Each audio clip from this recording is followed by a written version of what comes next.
आज आश्रम में बड़ी चहल पहल थी।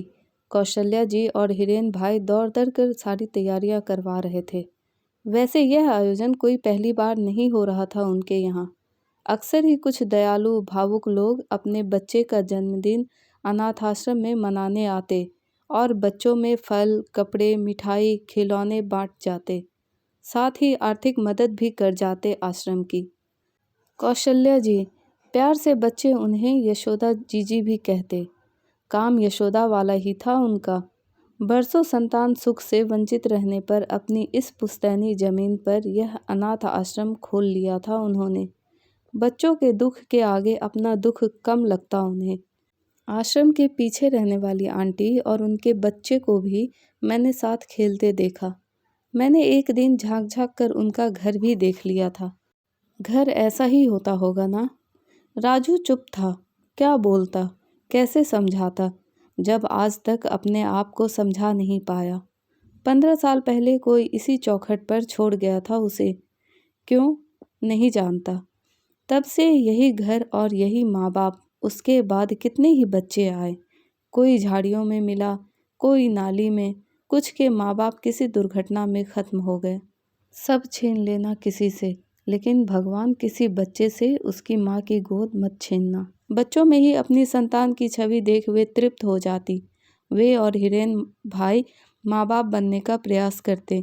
सुबह उठते ही बच्चों के कमरे में पहुंची, सोए हुए मासूमों को देख दिल भर आया। तभी बाहर से आश्रम की सहयोगी ने आकर बताया कि कोई समाज सेवी संस्था का फ़ोन है। आश्रम में मदर्स डे मनाना चाह रही हैं। सुनकर उनका मुंह विकृत हो गया। अनाथ आश्रम में मदर्स डे? उठकर बाहर गई। क्षमा कीजिए, आपका उत्सव मेरे बच्चों को दुखी कर देगा। आप आर्थिक मदद ही कर सके तो। फ़ोन रख के वे ऑफिस की तरफ चली गई, जहां हिरेन भाई को उन्होंने रात वाली बात बताकर जन्मदिन मनाना बंद करने का नोटिस निकालने को कहा। बच्चे फुर्ती से उठ खड़े हुए।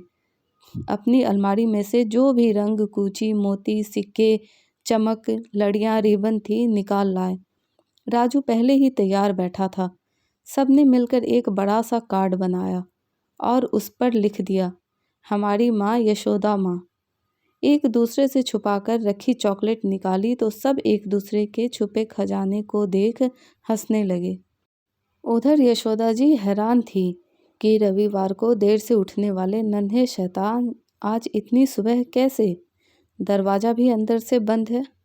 तभी दरवाज़ा खुला और वे क्या देखती हैं, नन्हे नन्हे हाथों में एक बड़ा सा कार्ड थामे बच्चे चले आ रहे हैं।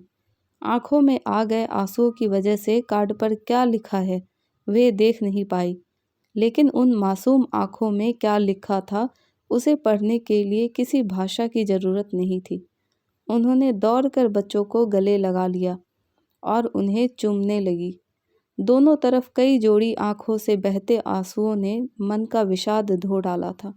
आशा करती हूँ कि आपको हमारी कहानी पसंद आई होगी। कहानी पसंद आए तो प्लीज़ लाइक, शेयर और सब्सक्राइब करना ना भूलें और इस कहानी के बारे में आपकी क्या राय है हमें कमेंट करके ज़रूर बताएं। Thank you.